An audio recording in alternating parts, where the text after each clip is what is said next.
नमस्कार दोस्तों, एक बार बहुत सारे साथी हमारे लाइव है तो फटाफट लाइव आ जाइए, हमारे सेशन में बने रहिए और इसी उम्मीद के साथ हम लोग स्टार्ट करते हैं आज की क्लास का पहला क्वेश्चन।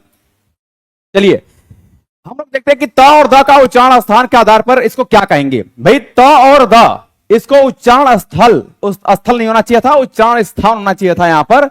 तो उच्चारण स्थान के आधार पर क्या कहते हैं? इसको दंत वर्ण कहते हैं, दंतोष्ठ वर्ण कहते हैं या मूर्धन्य वर्ण कहते हैं? कमेंट बॉक्स में आंसर आप देना नहीं भूलेंगे और कमेंट बॉक्स में आंसर आप जरूर देंगे कि इस प्रश्न का सही उत्तर क्या होगा। मेरे जितने भी साथी देख रहे हैं सभी लोग एक बार फटाफट, जी हाँ, उमेश उजाला यहां पर जुड़ चुके हैं मेरे साथ, विद्या श्रीवास्तव है, पूजा है यहां पर और नीरू हैं, सूर्य हैं, बहुत सारे साथी हमारे जुड़े हुए हैं। तो साथियों कमेंट बॉक्स में एक बार इस प्रश्न का सही उत्तर देने का प्रयास करेंगे कि इसका सही आंसर क्या होगा। जी सभी लोगों को राम राम, जय श्री राम, जय श्री कृष्णा। साथियों बहुत बहुत धन्यवाद है कि आप लोग इस तरह से तन्मयता से क्लास कर रहे हैं, तो मुझे भी बहुत आनंद आता है पढ़ाने में। अगर आपको पढ़ने में आनंद आ जाए तो मुझे पढ़ाने में भी बहुत आनंद आएगा। बात हम लोग त और द की करते हैं। देखिए उच्चारण स्थान के आधार पर जब हम लोग बात करते हैं तो व्यंजनों को हम लोगों ने लगभग 5 वर्गों में विभाजित कर दिया है। समझिए हम लोग यहां पर करते हैं भाई क वर्ग। ध्यान से देखेंगे, एक एक चीजों को बताऊंगा आपको, ठीक है। पहले तो इसका आंसर हम दे देते हैं। त का जो उच्चारण स्थान है त थ द ध, समझिए ये बोल रहा है त थ द ध, त थ द ध न। तो आप ये बताइए कि त थ द ध न, जरा आप इसके उच्चारण मेरे साथ करिए, पूरे एक एक वर्णों को आपको रटवा दूंगा। जैसे मैंने कहा कि त थ द ध न। मेरा एक बात और, थोड़ा सा हम बीच में क्लास को रोक रहे हैं और एक बात और आपको बताना चाहते हैं। एग्जाम आपके नजदीक है, करीब है, मैं आपको ऐसा पढ़ाना चाहता हूं कि जिससे आपको दोबारा इन चीजों को रटना ना पड़े, समझना ना पड़े। एक बार पढ़ें और दिमाग में पूरी तरह से यह आपके हावी हो जाए, इतना हावी हो जाए कि फिर जीवन भर ये आपके दिमाग से उतरे मत, है ना। तो अब बहुत ध्यान से देखेंगे, तन्मयता से एक एक चीजों को देखेंगे। जब आप उच्चारण करते हैं कि त थ द ध न, तो जरा बताइए कि इनके उच्चारण में जीभ का जो अगला हिस्सा है ये वाला, यह इस ऊपरी दांतों के पिछले भाग को जाकर के ये टच करता है। और यही कारण है कि इसको हम लोग क्या कहते हैं? दंत वर्ण कहते हैं। क्या कहते हैं? दंत वर्ण कहते हैं। साथियों एक बात और ध्यान में रखेंगे, इसको हम लोग दंत वर्ण कहते हैं। मेरी बात बहुत ध्यान से सुनना। देखिए जब हम लोग क वर्ग से प वर्ग तक की बात करते हैं, हम बात करते हैं यहां पर क वर्ग की, हम बात करते हैं यहां पर च वर्ग की, हम बात करते हैं यहां पर ट वर्ग की, हम बात करते हैं यहां पर त वर्ग की, और हम यहां पर बात करते हैं प वर्ग की। हम बात करते हैं किसकी? प वर्ग की। हम लोग जब क वर्ग की बात करते हैं, च वर्ग की बात करते हैं, ट की बात करते हैं, त की बात करते हैं और प की बात करते हैं, तो यहां पर देख सकते हैं क वर्ग के उच्चारण यानी क ख ग घ और अंग, ठीक ना। ये क ख ग घ अंग हो गया। च वर्ग में आता है च छ ज झ य। आप कहेंगे कि सर ये सब मुझे मालूम है, फिर क्यों बता रहे हैं बार बार? इसलिए बता रहा हूं भाई कि एग्जाम में आपको अब ये पढ़ने की आवश्यकता ना पड़े, आपके पास टाइम नहीं है, आपको सिर्फ मैं प्रैक्टिस करने का मौका दे रहा हूं। आपको पूरा पढ़ाने की जिम्मेदारी मैंने उठा रखा है, ठीक है। तो मन से पढ़ते रहिए। ट वर्ग की बात करते हैं तो ट ठ ड ढ और ण हो जाएगा आपका। जब हम बात करते हैं त वर्ग की तो त थ द ध और न होता है। और साथियों जब हम प वर्ग की बात करते हैं तो कहते हैं प फ ब भ और म। मेरी बात बहुत ध्यान से सुनना, एक एक पॉइंट्स को मैं क्लियर करते हुए चला जाता हूं। जरा बताना कि जब हम क वर्ग की बात करते हैं तो हम कहते हैं क ख ग घ अंग, है ना। तो ये ध्वनियों में आप देख रहे हैं कि कंठ से इसकी ध्वनि हो रही है, जीभ के पिछले हिस्से से कहीं न कहीं ये कंठ को टच कर रहा है, इसलिए इस वर्णों को हम लोग कहते हैं कंठ वर्ण। क्या कहते हैं? इसी को हम लोग साथियों कहते हैं कंठ वर्ण। ये होता है, ठीक है ना, ये कंठ वर्ण होता है, आपका कंठ वर्ण होता है। जब हम लोग बात करते हैं च छ ज झ य, तो च छ ज झ य की बात करते हैं तो जरा आप इसकी उच्चारण करना, च छ ज झ य। तो च छ ज झ के उच्चारण में ये जो आपका जीभ का बिचला वाला हिस्सा है, यह ऊपरी तालु के पिछले भाग को टच कर रहा होता है। और यही कारण है, इतनी स्पष्ट बातें आपको बता रहा हूं कि किताब में भी इतना स्पष्ट आपके नहीं लिखा हुआ है, ठीक है। तो एकदम बेहतर तरीके से समझना। मैं कह रहा हूं कि च छ ज झ य, तो च छ ज झ करने में जीभ के पिछले हिस्से ऊपरी तालु के पिछले भाग को टच करता है, इसीलिए इसको हम लोग तालव्य वर्ण के नाम से जानते हैं। किस वर्ण से? तालव्य वर्ण के नाम से जानते हैं, ठीक है।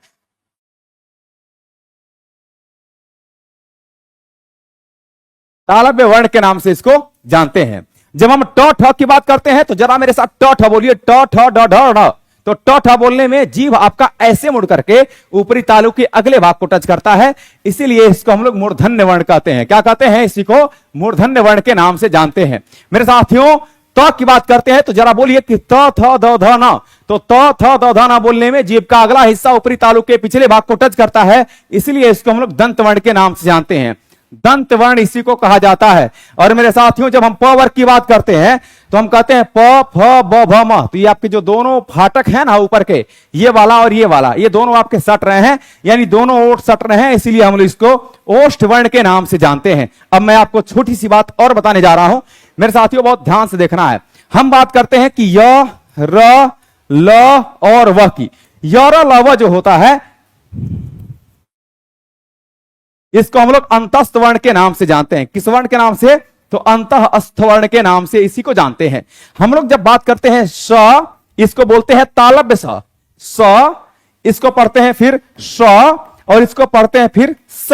तो स स स और ह, ये जो वर्ण होते हैं इसी को ऊष्म वर्ण कहते हैं। क्या कहते हैं? ऊष्म वर्ण कहते हैं। इसके उच्चारण में ऊष्मा क्रिएट होती है, इसीलिए इसको ऊष्म वर्ण के नाम से भी जानते हैं। अब हम लोग बात थोड़ी सी कर लेते हैं क वर्ग से ट वर्ग की, प वर्ग की। यहां से यहां तक इसको हम लोग, क्योंकि ये जितने भी वर्ण हैं ये किसी न किसी वर्ग से संबंधित होते हैं, इसीलिए इसको हम लोग वर्गीय व्यंजन के नाम से जानते हैं। किस नाम से? वर्गीय व्यंजन के नाम से जानते हैं। इसी को हम लोग साथियों वर्गीय व्यंजन के नाम से जानते हैं। जब हम लोग बात करते हैं कि इनके उच्चारण में हमारी जो जीभ होती है यह मुख के किसी न किसी भाग को स्पर्श कर रही होती है, इसीलिए इसको हम लोग स्पर्श व्यंजन के नाम से जानते हैं। किस व्यंजन के नाम से? स्पर्श व्यंजन के नाम से इसको हम लोग जानते हैं। ठीक है, तो आप इन बातों को समझ पाए होंगे। और हम बात थोड़ी सी कर लेते हैं आपकी स, श और स की। मेरे साथियों ध्यान में रखना है कि य, र और ल, बहुत ध्यान से देखना है। इसके बाद बात करते हैं स, श और स।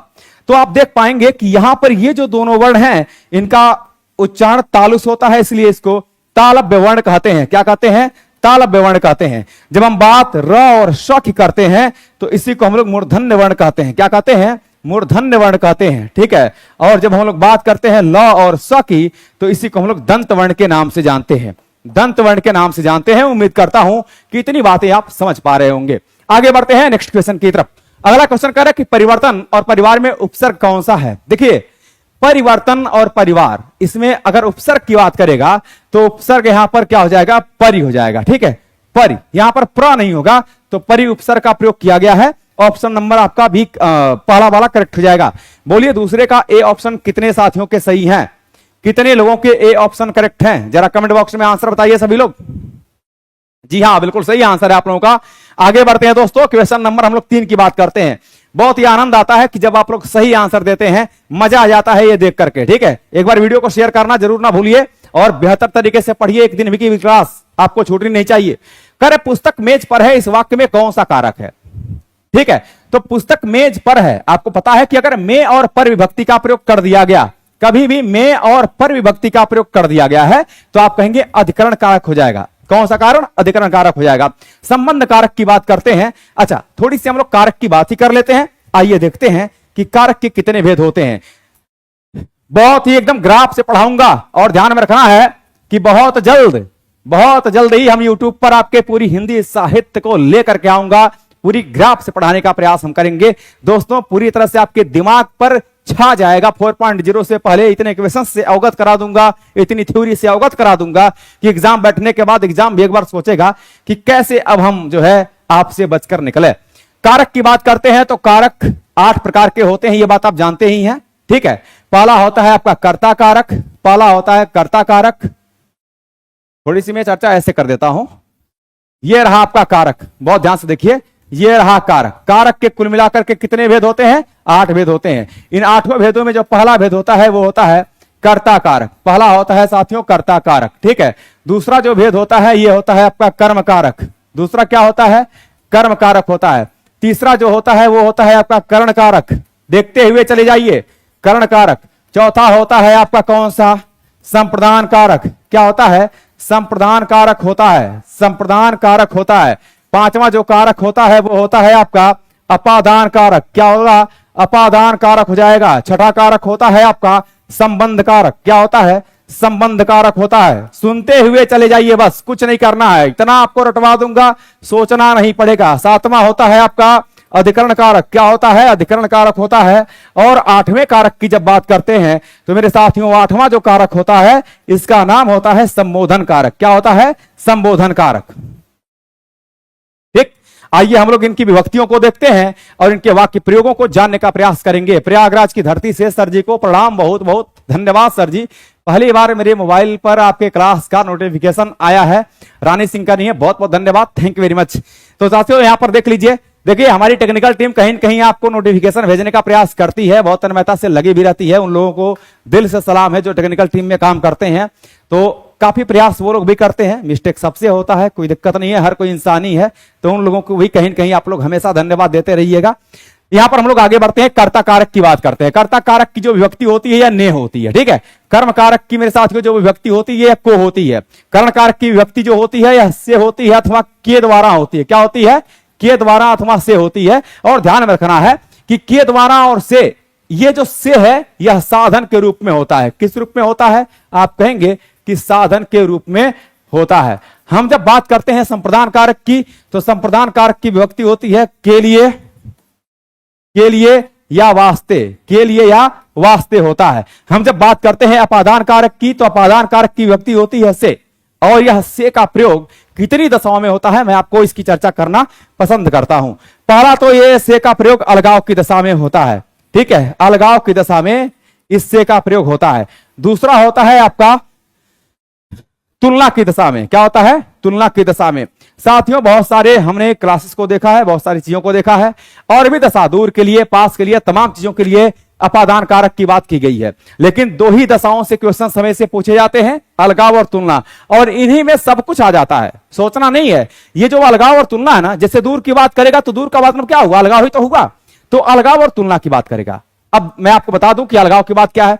जब मैं कहता हूं कि वृक्ष से पत्ते गिरते हैं तो आपका अपादान कारक है। लेकिन अगर मैं कह दूं कि आप मुझसे अच्छे हैं, जरा सोचिए कि तुलना की बात अगर हो जाए, जैसे मैं कहता हूं कि जब दो व्यक्तियों या वस्तुओं के बीच तुलना होती है, हमने कहा आप मुझसे अच्छे हैं, आप मुझसे अच्छे हैं, ठीक है, आप मुझसे अच्छे हैं। तो आप ये बताइए कि यहां पर से विभक्ति का प्रयोग किया गया है कि नहीं?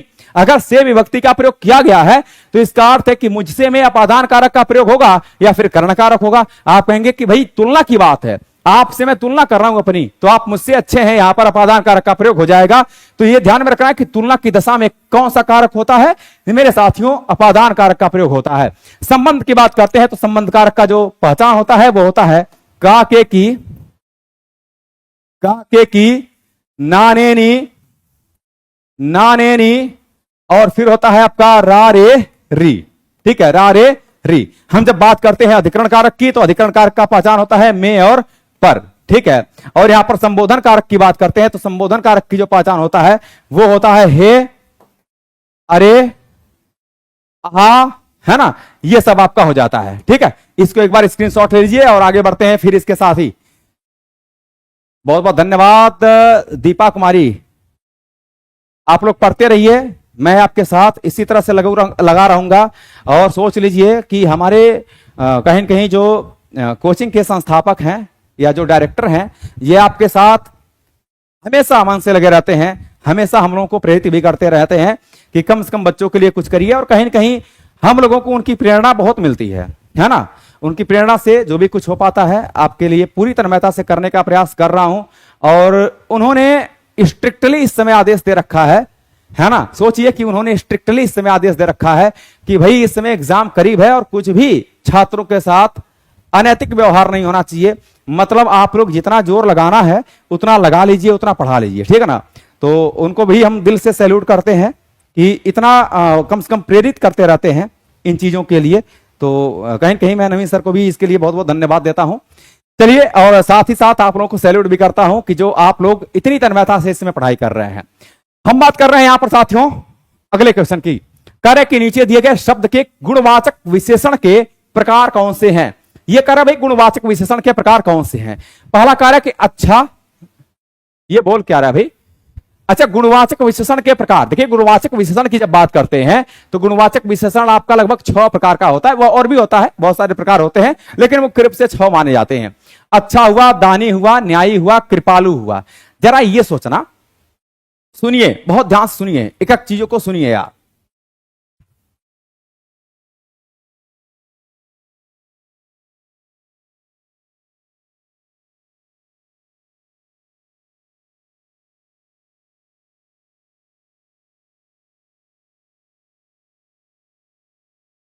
विक्रम कुमार कहते हैं आपके क्लासेस से एक भी क्वेश्चन नहीं छूटता है। साथियों बहुत बहुत धन्यवाद है। और मैं चाहता हूं कि अगर आपके एक सिलेक्शन से कहीं कहीं मुझे ये एहसास होता है कि मेरे पढ़ाने से आपका सिलेक्शन हुआ है, तो मैं अपने जीवन को धन्य मानता हूं और कहीं न कहीं इन चीजों को मैं करना भी पसंद करता हूं।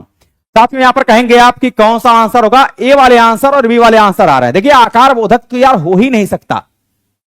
आकार बोधक में होगा क्या? समझिए, गोल, चौकोर, ये सब आके आकार बोधक में आते हैं, ठीक है ना। और ये आपके कभी नहीं हो सकते, दोष बोधक नहीं होता यार, पता है, कभी भी दोष की बात, ठीक है। अच्छा, दानी, न्यायी, कृपालु। अच्छा, एक बात और सुन लेना, बहुत बढ़िया बात है, बहुत अच्छी बात है, ये गजब और लाजवाब प्रश्न है।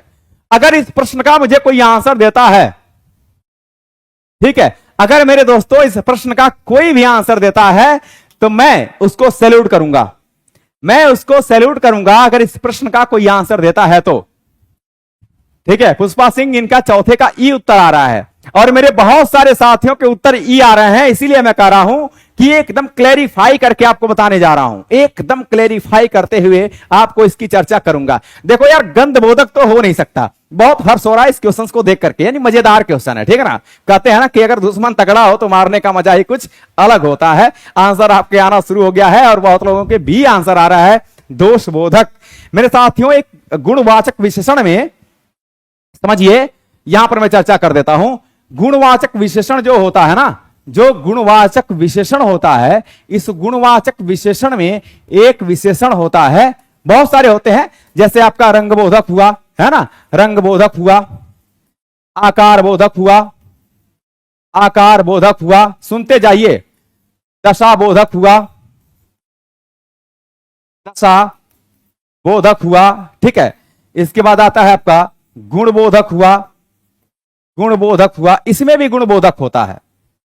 और गुणवाचक विशेषण में गुणबोधक विशेषण जो होते हैं, इसमें होता क्या है, जैसे हमने कहा अच्छा, अच्छा, बुरा, भला, कपटी, कपटी आपने पढ़ा होगा इसको, न्यायी, पापी। तो जरा ये बताना कि जब मैं कहता हूं अच्छा, तो अच्छा किसी व्यक्ति की क्वालिटी को बताता है, किसी व्यक्ति के गुण को बताता है, लेकिन उसके अच्छे वाले गुण को बताता है।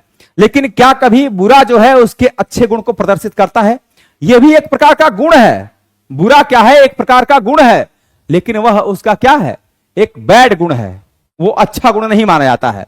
आप सुनिए ध्यान से, यहां पर अच्छा, दानी, न्यायी और कृपालु दिया हुआ है। तो दोष या अच्छाई, ये दोनों गुणबोधक विशेषण के अंतर्गत आते हैं, गुणबोधक विशेषण के अंतर्गत आते हैं। मैं पूरी तरह से क्लैरिफाई कर रहा हूं, गुणबोधक विशेषण के अंतर्गत आते हैं ये सभी, चाहे वो बुरा हो, चाहे अच्छा हो, चाहे भला हो, चाहे कपटी हो। अब कपटी अगर व्यक्ति होगा तो कपटी भी विशेषण है, गुणवाचक विशेषण है, और गुणवाचक के अंतर्गत गुणबोधक होता है। ये इसने क्या किया है भाई कि इन विशेषणों को इसने दोषबोधक के रूप में भी प्रस्तुत किया है, लेकिन कभी भी दोषबोधक विशेषण नहीं होता है। इन चीजों को ध्यान रखना, भले ही ये दोष हैं, भले ही ये दोष हैं, भले ही ये दोष हैं, लेकिन आपके दोषबोधक नहीं होता है। इसलिए उपयुक्त में से कोई नहीं इस प्रश्न का सही उत्तर होगा।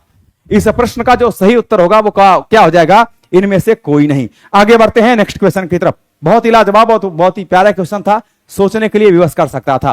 कह रहे वह खंभा गिर जाएगा, इस पंक्ति में कौन सा विशेषण है? अब ये बताना जरा कमेंट बॉक्स में लिख करके कि वह खंभा गिर जाएगा, इसमें कौन से विशेषण का प्रयोग हुआ है। ठीक है, जरा देखिए, करेक्ट आंसर है, बहुत बढ़िया। कोई कह रहा है कि सर जी एक बार रस छंद अलंकार को समझा दीजिए, सुबह वाली क्लास देखना नहीं भूलेंगे। इसमें हम आपको काव्य गुण और साथ ही साथ रस कल आपको पूरा तरह से कराएंगे, तो आप देखना इस क्लास को, कतई मत भूलना। वह खंभा गिर जाएगा। इन पंक्ति में कौन सा विशेषण है? कह रहा है कि परिमाणवाचक विशेषण है या गुणवाचक विशेषण है या निश्चयवाचक सार्वनामिक विशेषण है? उपयुक्त में से एक से अधिक या उपयुक्त में से कोई नहीं। देखिए, जब हम लोग बात करते हैं प्रयोग के आधार पर विशेषण की, तो प्रयोग के आधार पर विशेषण के कुल मिलाकर के 4 भेद होते हैं। कितने भेद? 4 भेद। और कल के मैं डिस्कशन में यह भी बताया था कि जब हम स्थान के आधार पर विशेषण की बात करते हैं, तो स्थान के आधार पर जो विशेषण होते हैं, इसके कुल मिलाकर के केवल आपके 2 विशेषण होते हैं। कितने होते हैं? 2 होते हैं। ये दोनों बातें मैंने कल की क्लास में चर्चा कर रखा था। ठीक है, अब ये विशेषणों के 3 प्रकार जो कि आपके प्रयोग के आधार पर दिया हुआ है, यहां पर दिया हुआ है। देखिए, वह खंभा गिर जाएगा। इसमें खंभा जो है ना, एक संज्ञा है। ये क्या है? आपका एक संज्ञा है। और संज्ञा की विशेषताओं को बताने के लिए एक सर्वनाम शब्द का प्रयोग विशेषण के रूप में कर दिया गया है। अगर किसी सर्वनाम का प्रयोग विशेषण के रूप में कर दिया जाता है, यानी संज्ञा की विशेषताओं को बताने के लिए किया जाता है, उसकी निश्चितता का बोध कराने के लिए किया जाता है, तो ऐसे विशेषण को, इसको हटा देते हैं, ऐसे विशेषण को हम लोग सार्वनामिक विशेषण कहते हैं। क्या कहते हैं? सार्वनामिक विशेषण कहते हैं। इसी का नाम साथियों कहीं कहीं आपको देखने को मिलेगा, कि संकेतवाचक विशेषण। क्या मिलेगा? तो संकेतवाचक विशेषण भी आपको कहीं कहीं देखने को मिल जाएगा। इसी का एक और नाम देखने को मिल जाता है जो कि दिया हुआ है। चूंकि यह और वह जो होते हैं, यह निश्चयवाचक सर्वनाम मूलतः माने जाते हैं। मूल रूप से यह निश्चयवाचक सर्वनाम माने जाते हैं। ठीक है, तो अगर मूल रूप से निश्चयवाचक सर्वनाम है, ये क्या है आपका? यह निश्चयवाचक सर्वनाम होता है ना। ऐसे ना करिए, गलत हो जाएगा। जैसे यह और वह, यह आपके होते हैं निश्चयवाचक सर्वनाम। क्या होते हैं? तो आप कहेंगे कि निश्चयवाचक सर्वनाम होते हैं। और अगर इन निश्चयवाचक सर्वनाम का प्रयोग विशेषण के रूप में कर दिया जाएगा, तो इसी को हम लोग कहते हैं निश्चयवाचक सार्वनामिक विशेषण। क्या कहेंगे? निश्चयवाचक सार्वनामिक विशेषण कहते हैं। मेरा साथ आप दीजिए। तुम मुझे खून दो, मैं तुम्हें आजादी दूंगा, है ना। तो इतना जान लीजिएगा कि अगर आप अपने परिश्रम का एक अंश मुझे देते हैं, तो मैं अपने पूरी ताकत का आपको एहसास करा दूंगा कि कैसे आपको 4.0 में इस बार सिलेक्शन दिलाना है। आगे बढ़ते हैं नेक्स्ट क्वेश्चन की तरफ। बेहतरीन तरीके से पढ़ाई करिए। कह रहा है कि निम्न में से किस वाक्य में भाववाच्य है? आ गया प्रश्न आपका। यह कह रहा है कि भैया किस वाक्य में भाववाच्य है? कह रहा है कि लोग खुलकर हंस रहे थे। कह रहा है रामचरितमानस ग्रंथ तुलसीदास द्वारा लिखा गया। आगे कह रहा है कि सर्दियों में रोज नहाया नहीं जाता, लोग खुलकर हंस रहे थे। कमेंट बॉक्स में क्वेश्चन नंबर 6 का आंसर आप लोगों को बताना है। और 6 का आंसर की झड़ी लग चुकी है। आपके सी ऑप्शन करेक्ट आ रहे हैं। सर अभी घर में क्लास हम और मम्मी दोनों देख रहे हैं। अच्छा, कोई बोल रहा है कि सर मैं घर में अभी क्लास हम और मम्मी दोनों देख रहे हैं। बहुत अच्छी बातें हैं। देखिए, लोग खुलकर हंस रहे थे। लोग खुलकर हंस रहे थे, इसमें आपका कर्तृवाच्य हो जाएगा। कौन सा वाच्य होगा? कर्तृवाच्य, क्योंकि कर्ता की प्रधानता का बोध करा रहा है। रामचरितमानस ग्रंथ तुलसीदास द्वारा लिखा गया। किसके द्वारा लिखा गया? अगर कार्य मेरे दोस्तों किसी के द्वारा होता है, तो इस वाक्य में कर्मवाच्य होता है। क्या होता है? कर्मवाच्य होता है। अब सुनिए ध्यान से, मैं आपको पूरी डिटेल और अच्छी तरह से इसकी व्याख्या बहुत एक झटके में करने जा रहा हूं। देखिए इधर, सुनिए इधर और देखिए इधर। यह रहा आपका कर्तृवाच्य, यह रहा साथियों कर्तृवाच्य। वाच्य के 3 भेद होते हैं। यह रहा आपका कर्मवाच्य, यह रहा आपका कर्मवाच्य, और यह रहा मेरे दोस्तों भाववाच्य। यह क्या रहा? भाववाच्य। अगर मैं एक वाक्य लेता हूं कर्तृवाच्य का कि वह स्कूल जाता है, वह स्कूल, या वह सेब खाता है। समझिए, वह सेब खाता है। ठीक है, तो वह सेब खाता में कर्तृवाच्य होगा। दूसरा एग्जांपल मैं लेता हूं कि श्याम सोया। ठीक है, श्याम सोया, तो यहां पर भी क्या हो जाएगा? कर्तृवाच्य हो जाएगा। ये वाच्य के 3 प्रकार, इनके उदाहरण और इनकी विस्तृत व्याख्या हम आपके समक्ष प्रस्तुत कर रहे हैं।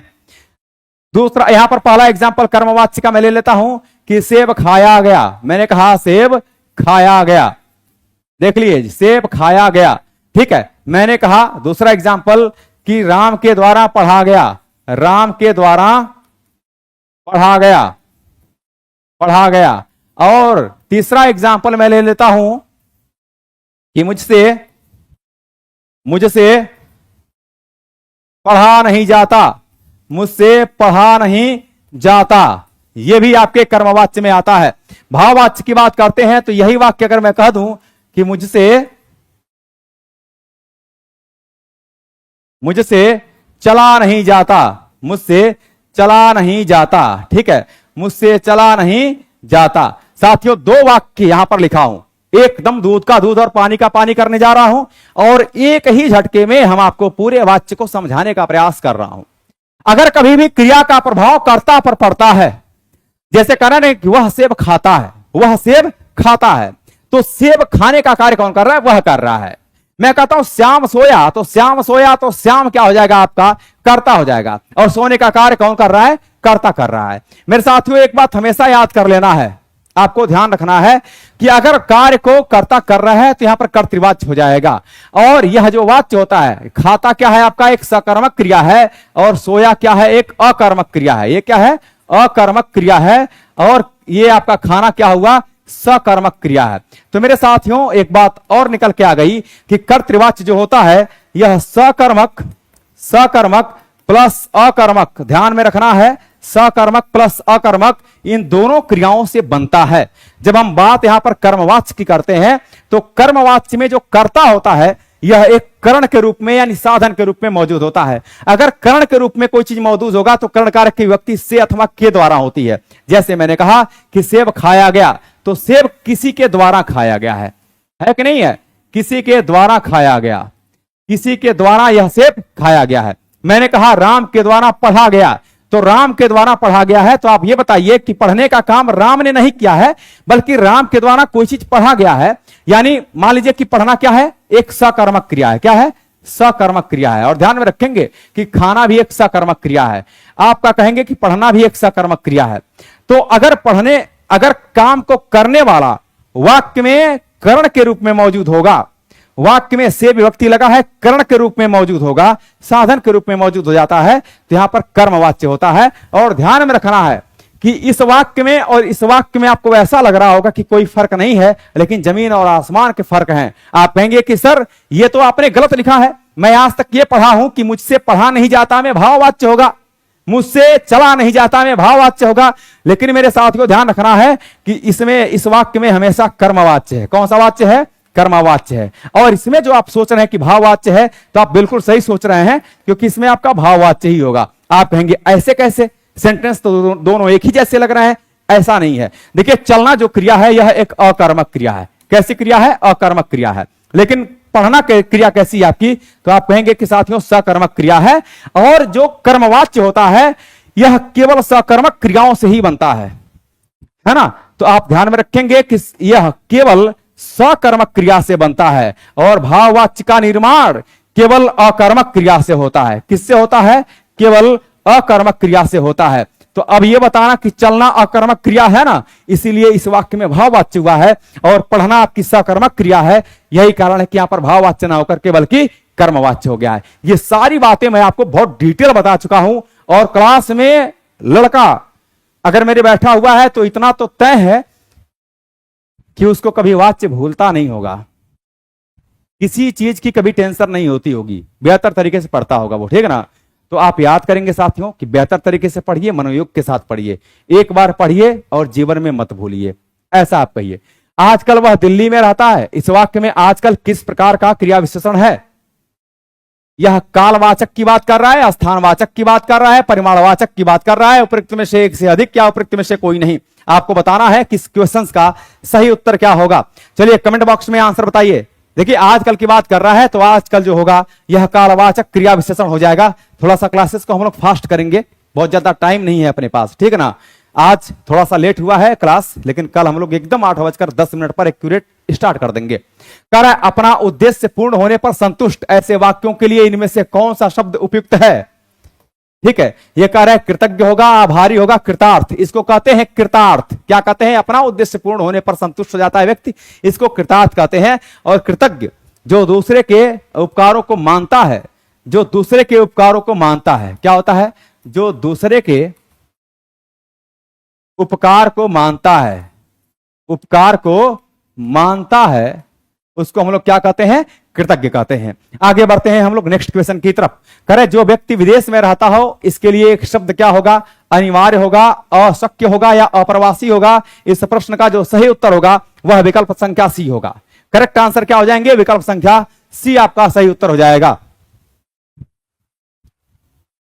ठीक है, और बहुत सारे साथी यहां पर मेरे जुड़ चुके हैं। चलिए तो आगे बढ़ते हैं क्वेश्चन नंबर 10 की तरफ। कह रहे जिसकी लाठी उसकी भैंस, इस लोकोक्ति का सही अर्थ क्या होगा। कह रहा है कि शक्ति संपन्न आदमी अपना काम बना लेते हैं, बुद्धि संपन्न आदमी अपना काम बना लेते हैं, बुद्धि संपन्न आदमी चालाक होता है। देखिए कहते हैं ना कि जिसकी लाठी उसकी ही भैंस होती है, यानी जो शक्ति संपन्न आदमी होते हैं, भाई जिसके पास सत्ता है वही अपना काम क्या करते हैं, बना लेते हैं। ऑप्शन नंबर ए यहां पर करेक्ट हो जाएंगे। जी हां दोस्तों, ऑप्शन नंबर ए। बहुत सारे साथियों के सही उत्तर आ रहे हैं। प्रियंका कुमारी है, छोटू है और विद्या है, कुमारी रेखा है, और यहां पर मेरे साथ जुड़े हुए हैं रचित शंकर, क्या नाम है इनका। तो चलिए आगे बढ़ते हैं नेक्स्ट क्वेश्चन की तरफ। कह रहा है लेना एक न देना दो, यानी किसी से कोई भी मतलब नहीं रखना, किसी प्रकार का उधारवाड़ी नहीं रखना। तो ये कह रहा है कि उधार वापस ना करना गलत होगा, किसी से उधार ना लेना गलत है, किसी से कुछ मतलब ना लिखना, इसी को कहते हैं कि लेना एक न देना दो। ऑप्शन नंबर यहां पर करेक्ट आंसर क्या हो जाएगा, C option will be right answer. बढ़ते हैं दोपहर किस समास का उदाहरण है। समास की पूरी चर्चा हमने कल की क्लास में कर रखा था, आपको याद होगा। तो दोपहर में कौन सा समास है, आप देख सकते हैं कि दोपहर यहां पर कह रहा है दो, यानी द्विगु समास हो जाएगा। द्विगु समास का उत्तर पद प्रधान होता है। क्या होता है साथियों, तो आप कहेंगे उत्तर पद प्रधान होता है, और पूर्व पद जो होता है, पूर्व पद जो होता है यह एक संख्यावाची विशेषण होता है। यह क्या होता है, तो आप कहेंगे संख्यावाची विशेषण होता है। ठीक है ना, संख्यावाची विशेषण होता है। ऑप्शन नंबर यहां पर एक करेक्ट जाएगा। आगे बढ़ते हैं अगले क्वेश्चन की तरफ। निम्न में से कौन सी वर्तनी सही नहीं है, आपको बताना है कि सही कौन सी वर्तनी नहीं है। करे स्वाभाविक, ये तो सही है आपका। करे अभिशाप और आजीविका, ये भी सही है आपका, लेकिन अभिशाप ऐसे नहीं लिखा जाता है। अभिशाप ये वर्तनी आपकी सही नहीं है। अभिशाप हम लोग लिखते हैं इस तरह से, इसको लिखते हैं अभिशाप। ठीक है, तो ये वाली वर्तनी आपकी सही होगी, लेकिन ये वाली वर्तनी आपकी गलत है, इसलिए ऑप्शन नंबर बी यहां पर आपके सही उत्तर हो जाएंगे। जी हां साथियों, बिल्कुल सही आंसर है option number B. Question number 14 का आपको सही उत्तर बताना है कि क्या होगा।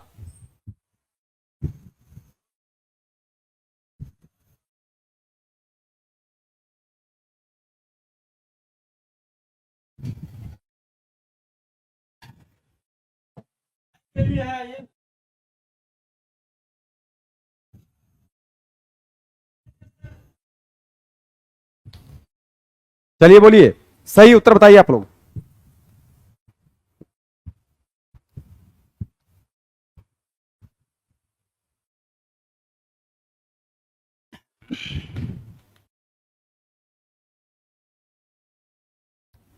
आंसर क्या आएगा आपका, खलिहान। कार्तिक, बहुत सारे साथियों के आंसर आना शुरू हो गया है। जी हां बिल्कुल। देखिए कह रहा है कि निम्न में से किस शब्द की वर्तनी सही है। कह रहा है कि खलिहान, खलिहान ऐसे नहीं लाता है आपका, ये गलत है। कौतूहल, कार्तिक, कार्तिक भी ऐसे नहीं लाता है। इसका सही उत्तर हो जाएगा कौतूहल। ऑप्शन नंबर बी आपके करेक्ट हो जाएंगे। आगे बढ़ते हैं, क्वेश्चन नंबर हम लोग 15 की बात करते हैं। कह रहे वर्तनी की दृष्टि से कौन सा शब्द अशुद्ध है, आइए देखते हैं। कह रहे सूर्पणखा, अच्छा सर्पिणी, और कह रहा है कि चतुरिणी। जरा बताइए कि क्वेश्चन नंबर 15 का सही उत्तर क्या होगा। जितने भी साथी हैं सभी लोग क्वेश्चन नंबर 15 का मुझे सही उत्तर देने का प्रयास करें। क्वेश्चन नंबर 15 का सही उत्तर क्या होगा, सही वर्तनी कौन सी होगी। सही वर्तनी सूर्पणखा नहीं होगा, सुपर्णखा होता है। क्या होता है, सुपर्णखा होता है। और सर्पिणी ये भी आपका गलत है। आपका सही उत्तर होगा चतुरिणी, चतुरिणी। तो सही आपका, एक मिनट रुक जाना। सूर्पणखा ये क्या बोल रहा है, अशुद्ध है ना, क्षमा चाहता हूं। ये बोल रहा है सूर्पणखा, ये तो सही है आपका सर्पिणी। चतुरिणी है ना, चतुरिणी ये आपका गलत है। ठीक है, चतुरणी होता है आपका सही उत्तर। ऑप्शन नंबर सी आपके अशुद्ध हो जाएंगे। आगे बढ़ते हैं नेक्स्ट क्वेश्चन की तरफ। कह रहा है कि शुद्ध वाक्य पहचानिए। शुद्ध वाक्य क्या होगा, कह रहा है मजदूरों को अनेक काम है। अच्छा, मजदूरों को अनेकों का प्रयोग तो गलत होता है, आपको पता है। मजदूरों को अनेक काम है, मजदूरों को अनेक काम है। देखिए ये वाक्य और ये वाक्य आपके दोनों एक से लग रहे हैं, लेकिन यहां पर अनुस्वार का प्रयोग नहीं किया गया है, इसलिए गलत हो जाएगा। ऑप्शन नंबर सी आपके करेक्ट हो जाएंगे। क्वेश्चन नंबर 16 का ऑप्शन नंबर सी आपके सही उत्तर हो जाएंगे। जी हाँ दोस्तों, आगे बढ़ते हैं नेक्स्ट क्वेश्चन की तरफ। बढ़ते हैं क्वेश्चन नंबर 17 की तरफ। यह कह रहा है उन्मीलन का विलोम शब्द क्या होगा? उन्मीलन का अवमीलन होगा, अनुमीलन होगा या निमीलन होगा? ऑप्शन नंबर सी यानी उन्मीलन का निमीलन आपकी सही विकल्प हो जाएंगे। कितने लोगों के उत्तर अभी तक बिल्कुल सही आए हुए हैं? जरा कमेंट बॉक्स में एक बार सभी लोग इस प्रश्न का मुझे उत्तर बताएं। हम बात करते हैं नेक्स्ट क्वेश्चन की। कह रहा है अश्व का पर्यायवाची शब्द नहीं है। यह बोल रहा है कि अश्व का पर्यायवाची शब्द कौन सा नहीं है?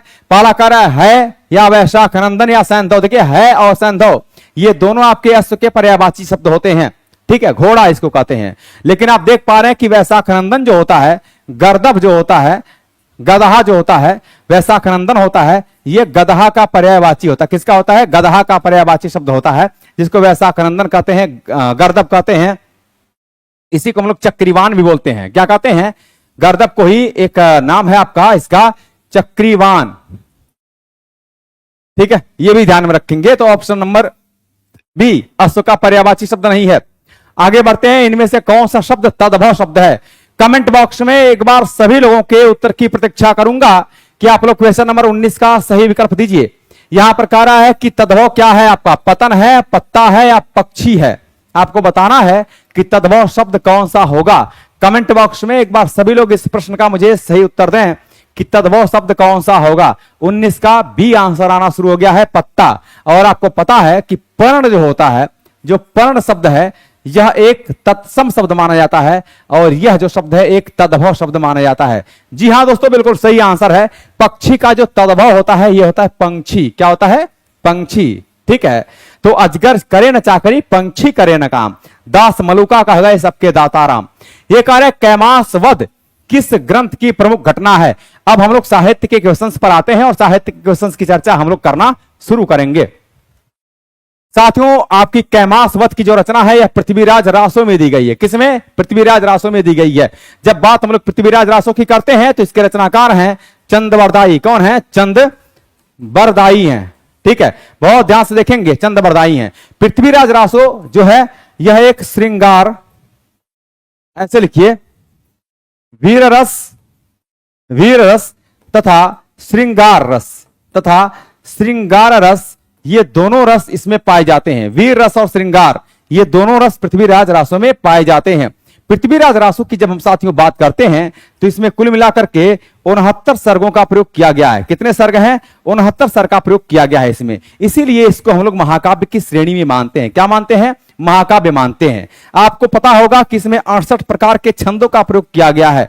68 प्रकार के छंदों का प्रयोग किया गया है, छंदों का प्रयोग किया गया है। और इन 68 प्रकार के छंदों में, हाँ बिल्कुल, 68 प्रकार के छंदों में सबसे ज्यादा जो है वह छप्पे छंद का प्रयोग किया गया है। किस छंद का प्रयोग? तो आप कहेंगे कि छप्पे छंद का प्रयोग किया गया है। यही कारण है कि पृथ्वीराज रासो को क्षमा चाहता हूं, चंदबरदाई को, यही कारण है कि चंदबरदाई को छप्पयों का राजा कहा जाता है। छप्पयों का राजा कहा जाता है। और छप्पयों का राजा किसने कहा है? तो आप कहेंगे कि शिव सिंह सेंगर ने किया है। शिव सिंह सेंगर ने किया है। शिव सिंह सेंगर की एक किताब है जिसका नाम है शिव सिंह सरोज, और शिव सिंह सरोज में शिव सिंह सेंगर जी ने छप्पयों का राजा कहा है। किसको? चंदबरदाई को कहा है, क्योंकि छप्पे छंद का बहुत ज्यादा प्रयोग इन्होंने पृथ्वीराज रासो में किया है।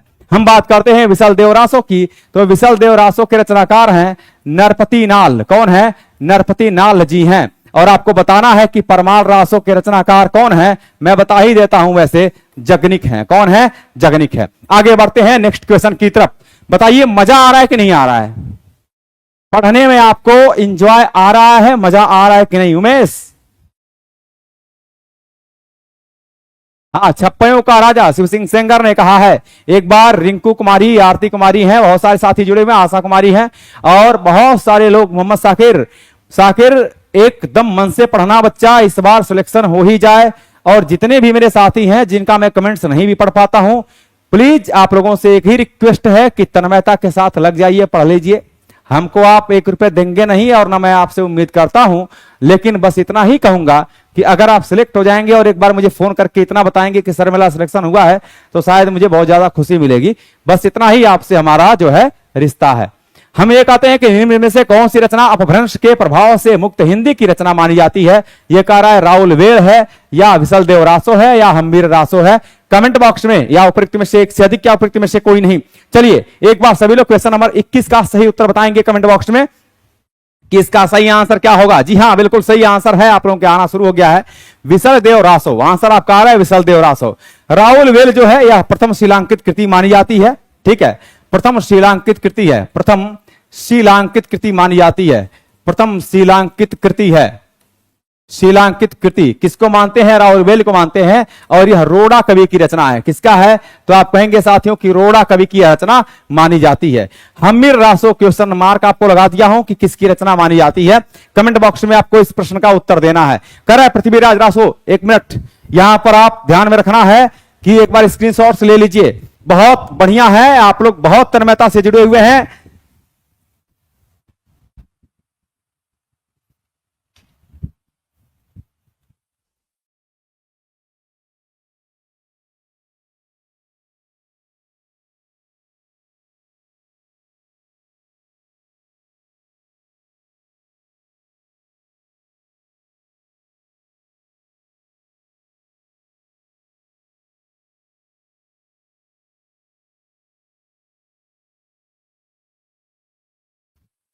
चलिए आगे बढ़ते हैं हम लोग और अगले क्वेश्चन की तरफ हम लोग अपना रुख करते हैं। अगला क्वेश्चन आपका करें पृथ्वीराज रासो किस कवि की रचना है? पृथ्वीराज रासो आपको पता है चंद्रवरदाई की रचना मानी जाती है। अभी हम लोगों ने थोड़ी देर पहले देखा भी है। मुल्ला दाऊद, ठीक है, जगनिक नहीं, मुल्ला दाऊद की रचना नहीं है। चलिए आगे बढ़ते हैं हम लोग। अभी हम लोगों ने देखा था कि परमार रासो जो है जगनिक की रचना है। आगे बढ़ते हैं, क्वेश्चन नंबर हम लोग बात करते हैं 23 की। गीतावली क्या है? ये कह रहा है मुक्तक काव्य है, प्रबंधक काव्य है, या आतुकांत काव्य है। साथियों ध्यान में रखेंगे कि प्रबंधक काव्य क्या होते हैं कि अगर किसी काव्य का हम लोग बहुत क्रमबद्ध तरीके से उसको हम लोग प्रस्तुत करते हैं तो इसको हम लोग कहते हैं प्रबंधक काव्य। मुक्तक काव्य की रचना मानी जाती है गीतावली। और ध्यान में रखेंगे कि जो गीतावली है इसकी चर्चा थोड़ा सा मैं कर देता हूं। जो गीतावली है यह गोस्वामी तुलसीदास की रचना है। किसकी है? तो आप कहेंगे कि तुलसीदास गीतावली जो है वो तुलसीदास की रचना है, तुलसीदास की रचना है। और यह एक महाकाव्य है। क्या है? एक महाकाव्य है। ठीक है, इसमें भी 7 कांडों का प्रयोग किया गया है। कितने कांड हैं? 7 कांड है। गीतावली की जो भाषा है वो क्या है? तो आप कहेंगे कि ब्रज भाषा का प्रयोग इसमें किया गया है। किस भाषा का प्रयोग किया गया है? ब्रज भाषा का प्रयोग किया गया है। और गीतावली में राम के चरित्र का वर्णन है। राम के चरित्र का इसमें वर्णन किया गया है। राम के चरित्र का वर्णन किया गया है इसमें। ठीक है, इनके इनके बाल लीला को दिखाया गया है, बाल लीला को दिखाया गया है। साथ ही साथ युवा लीला को दिखाया गया है, युवा लीला को दिखाया गया है। और साथ ही साथ इनके मर्यादा पुरुषोत्तम की बात, मर्यादा पुरुषोत्तम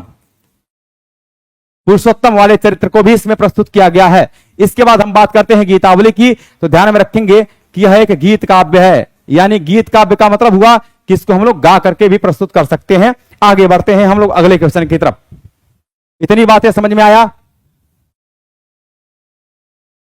जी हां, इतनी बातें समझ में आ गया है। तो आगे बढ़ते हैं नेक्स्ट क्वेश्चन की तरफ।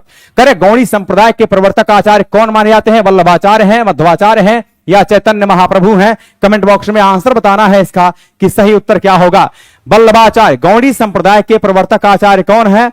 कमेंट बॉक्स में आपको बताना है कि वल्लभाचार्य हैं, या फिर आपके मध्वाचार्य हैं, या फिर चैतन्य महाप्रभु को माना जाता है। एक बार जितने भी साथी हैं आंसर आपके सही आना शुरू हो गया है। बहुत अच्छा आंसर है आपका, चैतन्य महाप्रभु। जी हां साथियों, बिल्कुल सही आंसर है। देखिए मध्वाचार्य, इनके बारे में चर्चा कर देते हैं कि द्वैतवाद के प्रवर्तक हैं। द्वैतवाद के प्रवर्तक कौन है?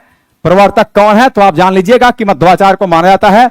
और द्वैतवाद जो आया था, द्वैतवाद के प्रवर्तक कौन है?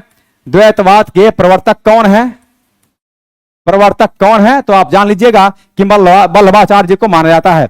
चैतन्य महाप्रभु जो हैं यह बंगाल में इनका जन्म होता है। कहां पर होता है? तो आप कहेंगे कि बंगाल में इनका जन्म होता है। ठीक है ना। और चैतन्य महाप्रभु गौड़ी संप्रदाय के प्रवर्तक आचार्य माने जाते हैं। इनकी कुछ पंक्तियों में एक पंक्तियां हैं जिसको आज भी कीर्तन के रूप में गाया जाता है। हम जब कहते हैं ना कि हरे रामा हरे कृष्णा कृष्णा कृष्णा हरे हरे, मैं लिख देता हूं हरे कृष्णा हरे कृष्णा हरे कृष्णा हरे कृष्णा कृष्णा कृष्णा हरे हरे, कृष्णा कृष्णा हरे हरे हरे हरे। और यहां पर देख लीजिएगा कि हरे रामा रामा रामा हरे हरे। ये जो पंक्तियां हैं वो किसकी पंक्ति मानी जाती है? तो चैतन्य महाप्रभु की ही पंक्ति मानी जाती है। आगे बढ़ते हैं मेरे साथियों अगले क्वेश्चन की तरफ। मेरे दोस्तों कल से स्वीटी यादव, आज के लिए मुझे खेद है क्योंकि कल बहुत रात तक क्लासेस लिए, कल बहुत सारी चीजें थी, सुबह में क्लास नहीं ले पाए, लेकिन कल से आपकी रेगुलर क्लासेस होंगी। कह रहा है कि आपका बंटी उपन्यास का कथ्य क्या है? कमेंट बॉक्स में आपको उत्तर बताना है। क्वेश्चन नंबर 25 का सही उत्तर क्या होगा, इसका कथ्य क्या है? तो आइए देखते हैं। ठीक है, कह रहा है तलाशशुदा पति पत्नी की संतान की समस्या, पहला वाला। तो पहला तो आपका ठीक है, ये तो है आपका समकालीन राजनीतिक परिदृश्य यहां पर दिया हुआ है। राजनीतिक परिदृश्य आपका नहीं होगा, ठीक है। राजनीति में प्रविष्ट नहीं, ये भी नहीं होगा आपका। दाम्पत्य संबंध का विघटन, ये भी सही है। तलाकशुदा पति पत्नी की संतान की समस्या है और जिसके कारण से दाम्पत्य संबंध का विघटन हो जाता है। पहला और चौथा ऑप्शन नंबर यहां पर सी करेक्ट हो जाएगा। ऑप्शन नंबर सी यहां पर सही उत्तर हो जाएगा। आगे बढ़ते हैं नेक्स्ट क्वेश्चन की तरफ। अगला क्वेश्चन देखिए, क्वेश्चन नंबर 26 का आ रहा है कि निम्न में से किस उपन्यास में रईस साहूकार मदन मोहन के अंग्रेजी सभ्यता की नकल और अपव्यय की कथा मानी जाती है? यह कह रहा है नूतन ब्रह्मचारी का है, या नूतन ब्रह्मचारी उपन्यास में है, या आदर्श दंपति में है, या परीक्षा गुरु में है। कमेंट बॉक्स में एक बार सभी लोग बताएंगे कि इस प्रश्न का सही उत्तर क्या होगा। और 26 के आंसर मतलब क्वेश्चंस देखते ही आपके उत्तर हिट हो जा रहे हैं ना। यह होना चाहिए आपकी दृष्टि, यह होना चाहिए आपकी दृष्टि। और ध्यान में रखेंगे साथियों, बहुत बढ़िया आंसर है। लालू मेरे साथ जुड़ चुके हैं। लालू तबीयत कैसी है? बढ़िया है, मस्त है। यहां पर देखिए परीक्षा गुरु को माना जाता है। परीक्षा गुरु एक उपन्यास है। ये क्या है? उपन्यास है, ठीक है ना। ये बात तो आप लोग भी जानते हैं, इसमें कौन सी बड़ी बात है। अब मैं आपको बताता हूं कि ये उपन्यास है किसका। तो लाला श्रीनिवास दास का है। किसका है? लाला श्रीनिवास दास का है, ठीक है। लाला श्रीनिवास दास का है, ठीक है। इसमें भी कोई बहुत बड़ी बात नहीं है। बड़ी बात तो यह है कि इसका जो प्रकाशन होता है, परीक्षा गुरु का प्रकाशन होता है, यह होता है प्रकाशन आपका कब? ठीक है, 1882 ईस्वी में। ध्यान में रखेंगे, परीक्षा गुरु का जो प्रकाशन होता है दोस्तों, ये कब होता है? तो 1882 में इसका प्रकाशन होता है, ठीक। अब ये भी कोई बड़ी बात नहीं है। तो अगर ये भी बड़ी बात नहीं है तो एक बात मैं और आपसे कर देता हूं। परीक्षा गुरु जो उपन्यास है वह हिंदी का पहला मौलिक उपन्यास माना जाता है। हिंदी का प्रथम मौलिक उपन्यास है, प्रथम मौलिक उपन्यास है। ध्यान में रखेंगे, यह क्वेश्चन आपका पूछा गया है और इस बार तैयारी के एग्जाम में यह क्वेश्चन जरूर छपेगा। आप ध्यान में रखना, इंपॉर्टेंट क्वेश्चन है, इंपॉर्टेंट क्वेश्चन है। इस बार तैयारी 4.0 यहीं पर लिख दे रहा हूं। 4.0 के एग्जाम में यह क्वेश्चन जरूर आएगा कि हिंदी का पहला मौलिक उपन्यास कौन सा है, या यह क्वेश्चन आएगा कि हिंदी का प्रथम मौलिक उपन्यास परीक्षा गुरु को किसने माना है। तो आप ध्यान में रखेंगे कि हिंदी का प्रथम मौलिक उपन्यास ये माने हैं आचार्य रामचंद्र शुक्ल ने। कौन माने हैं? तो आचार्य रामचंद्र शुक्ल ने माने हैं भाई। आचार्य रामचंद्र शुक्ल साहब इसको माने हैं। हिंदी का पहला मौलिक उपन्यास आचार्य रामचंद्र शुक्ल ने इसको स्वीकार किया है।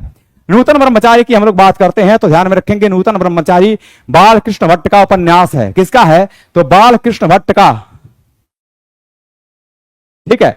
ये किसका है? तो आप कहेंगे कि बालकृष्ण भट्ट का उपन्यास है। बालकृष्ण भट्ट साहब का यह उपन्यास है। कौन सा है? तो आप कहेंगे नूतन ब्रह्मचारी है। और आपको कमेंट बॉक्स में आंसर बताना है कि आदर्श दंपति ये किसका उपन्यास है। चलिए कमेंट बॉक्स में एक बार सभी साथी इस प्रश्न का मुझे उत्तर बताएं। पहला मौलिक उपन्यास है। विधा भी करवा दें, एक जगह में एक दिन आपको ऐसे क्वेश्चन लेकर के आ जाता हूं जिसमें कि विधाएं होंगी कि ये उपन्यास या ये रचना किस विधा की है ना। कहानी है, नाटक है, एकांकी है, या उपन्यास है, या क्या चीज है, तो उसकी भी चर्चा हम कर देंगे। आपने कह दिया, मेरे दिमाग में इस समय जितनी बातें आप कह रहे हैं उतनी बातें पूरी तरह से चल रही हैं, है ना। क्योंकि अभी तक मैंने अपनी बातों को सुनाया है और एग्जाम का समय है, अब मैं आपकी बातों को सुनना पसंद करूंगा, ठीक है। आगे बढ़ते हैं यहां पर नेक्स्ट क्वेश्चन की तरफ। अगला क्वेश्चन कह रहा है आपका कि निम्न में से कौन सी रचना अमरकांत की नहीं है। कह रहा है अमृतसर आ गया, जिंदगी और जोंक टूटना। जिंदगी और जोंक ये जो रचना है यह एक मिनट रुक जाना, कौन सी रचना? अमरकांत की है, सही है। तो जिंदगी और जोंक ये रचना किसकी है साथियों? बिल्कुल अमरकांत की मानी जाती है, ठीक है जी हाँ। तो आंसर कौन सा सही होगा आपका? बी वाला आंसर सही हो जाएगा। और भीष्म साहनी की रचना है अमृतसर आ गया। आगे बढ़ते हैं, ये भीष्म साहनी का है। महादेवी वर्मा की किस कृति में जीव जंतुओं और पशु पक्षियों से संबंधित संस्मरण है? यह कह रहा है कि अतीत के चलचित्र, ये भी महादेवी वर्मा का ही है, पद के साथ ही महादेवी वर्मा का है। लेकिन मेरा परिवार जो है, देखिए मेरे परिवार में क्या है, यह महादेवी वर्मा की रचना है और इसमें जीव जंतुओं और पशु पक्षियों से संबंधित संस्मरण है। और ध्यान में रखेंगे कि अतीत के चलचित्र और पद के साथ ही यह भी महादेवी वर्मा की ही मानी जाती है, ठीक है, महादेवी वर्मा। आगे बढ़ते हैं नेक्स्ट क्वेश्चन की तरफ। क्वेश्चन नंबर हम बात 29 की कर रहे हैं। क्वेश्चन नंबर 29 में आपको मिलान करना है और आपको बताना है कि सूची 1 का सूची सेकंड के साथ सुमेलित करके कौन सा आंसर सही आएगा। कमेंट बॉक्स में एक बार सभी लोग तब तक उत्तर दीजिए। 28 के सी उत्तर आना शुरू हो गया है, 29 के आंसर की बात कर रहा हूं। लर्न विथ अजय, अलंकार भी करा दीजिए। मेरे दोस्तों मैं सारी बातों की चर्चा करूंगा। अलंकार रस छंद, जिसके लिए बहुत ज्यादा आपके दिमाग में प्रश्न घूमता है, तो अलंकार रस छंद, जो अलंकार आपके एग्जाम में पूछे जाएंगे उसकी चर्चा करूंगा, जो छंद आपके एग्जाम में पूछे जाएंगे उसकी चर्चा करूंगा, और जो रस आपके एग्जाम में पूछे जाएंगे उन सारी बातों की चर्चा करूंगा। 29 के सी उत्तर आपके आना शुरू हो गया है। तो यहां पर देख सकते हैं, अच्छा ये कालक्रम के अनुसार इसको व्यवस्थित करना है ना। तो ये कह रहा है कि काव्यादर्श, औचित्य, विचार, चर्चा, फिर कह रहा है काव्यालंकार, सूत्र वृत्ति, तो आपका यहां पर अभिनव भारती है ना। तो काव्यादर्श, औचित्य, विचार, चर्चा, काव्यालंकार, सूत्रवृत्ति, अभिनव भारती। तो पहले आपका ये आएगा, ठीक है, और इसके बाद काव्यादर्श है आपका दूसरे नंबर पर, इसके बाद तीसरे नंबर पर ये है और चौथे नंबर पर ये है, ठीक है। तो ये हो जाएगा आपका पहले नंबर पर ये आया है ना, तो 3, 1, फिर का है आपका 2 और 4, ठीक है। 3, 1, 2, 4 ऑप्शन नंबर सी आपके करेक्ट होंगे। बहुत अच्छा आंसर है आप लोगों का। आगे बढ़ते हैं नेक्स्ट क्वेश्चन की तरफ। अगला क्वेश्चन कह रहा है कि हिंदी साहित्य के मध्यकाल में ब्रजभाषा का साहित्यिक भाषा के रूप में विकास इस कारण हुआ है। किस कारण से हुआ है?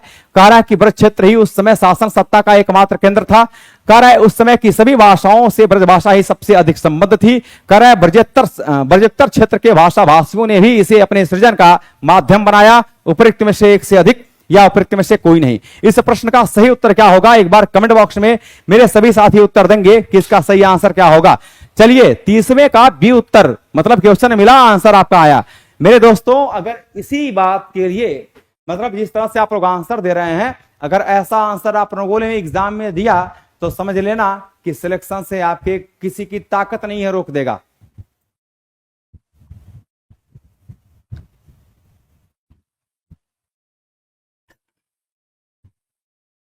बताऊंगा। कोई कह रहा है कि क्वेश्चन कैसे याद करें? क्वेश्चन नहीं याद करना है आपको, आंसर याद करना है, ठीक है। याद क्या करना है? आंसर याद करना है।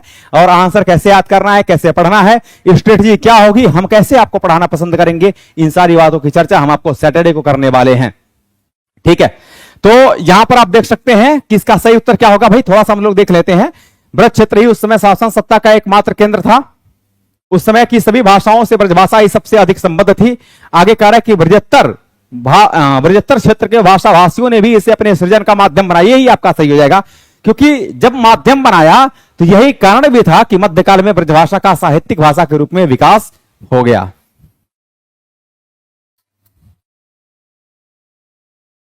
ठीक है, अगले क्वेश्चन की तरफ आगे बढ़ते हैं। क्वेश्चन नंबर 31 कह रहा है कि तद्भव शब्द कौन सा है?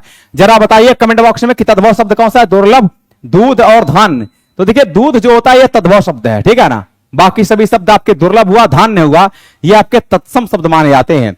ये दुर्लभ आपके दूध जो होता है इसका तत्सम क्या होता है? तो होता है दुग्ध। क्या होता है?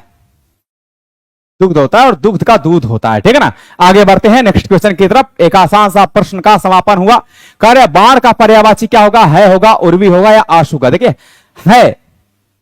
है मीन्स क्या होता है?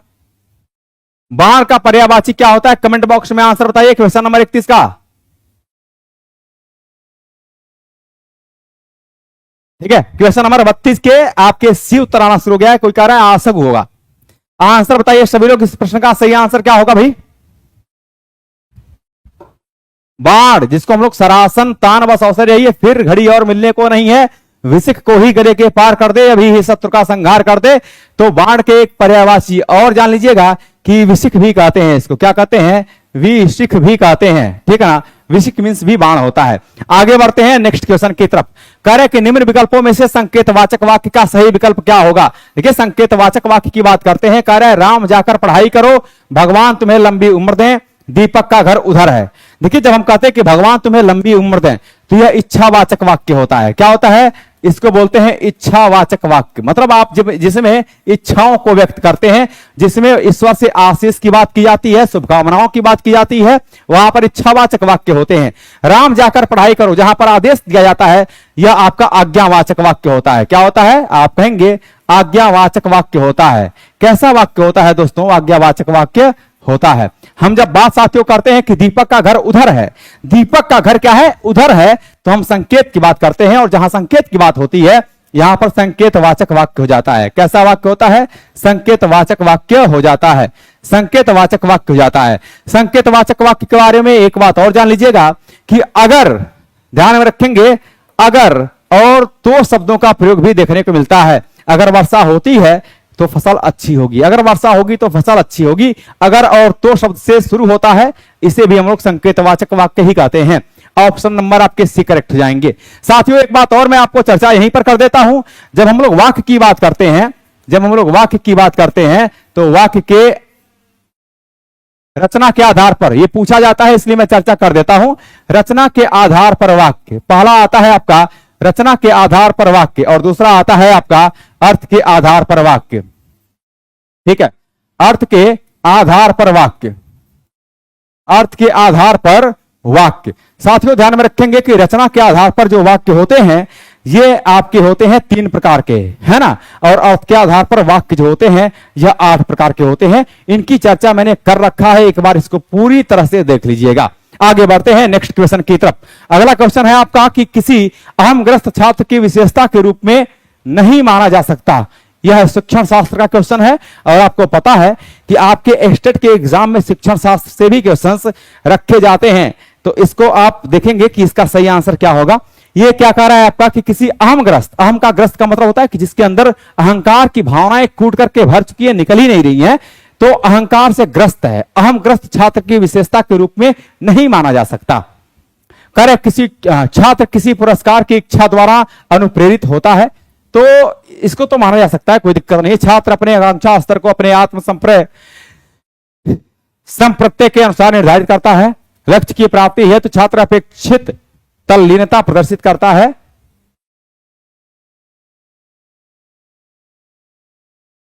ठीक है, इसका आंसर पता है क्या होगा।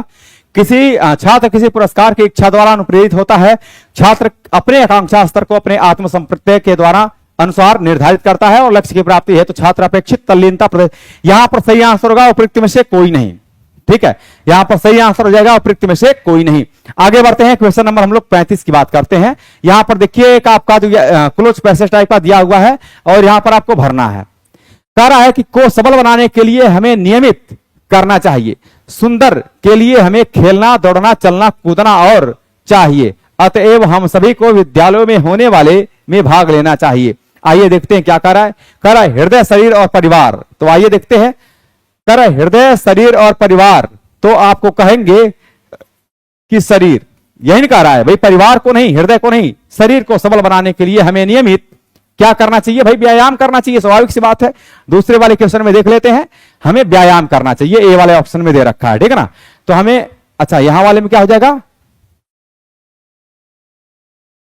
शरीर हो जाएगा। ठीक है, तो ये हो जाएगा आपका व्यायाम करना चाहिए। क्या करना चाहिए, तो व्यायाम करना चाहिए। कह रहे सुंदर के लिए हमें खेलना, दौड़ना, चलना, कूदना। तो सुंदर के लिए का मतलब तीसरा वाले में क्या देगा, सुंदर के लिए। तो सुंदर का मतलब हुआ कि कार्य सुंदर, वेशभूषा सुंदर, या स्वास्थ्य, स्वास्थ्य सुंदर। देखिए सुंदर स्वास्थ्य तो नहीं होता है, अच्छा स्वास्थ्य होता है, लेकिन अब यहां पर और ऑप्शन दे नहीं रखा है। ये 37 नंबर है ना, स्वास्थ्य। तो आप कहेंगे कि सुंदर स्वास्थ्य के लिए, सुंदर स्वास्थ्य के लिए हमें खेलना, दौड़ना, चलना, कूदना और टहलना, पढ़ना या गीत गाना। टहलने से संबंधित होगा क्योंकि व्यायाम से संबंधित है, और टहलना चाहिए, ठीक है। और क्या होगा?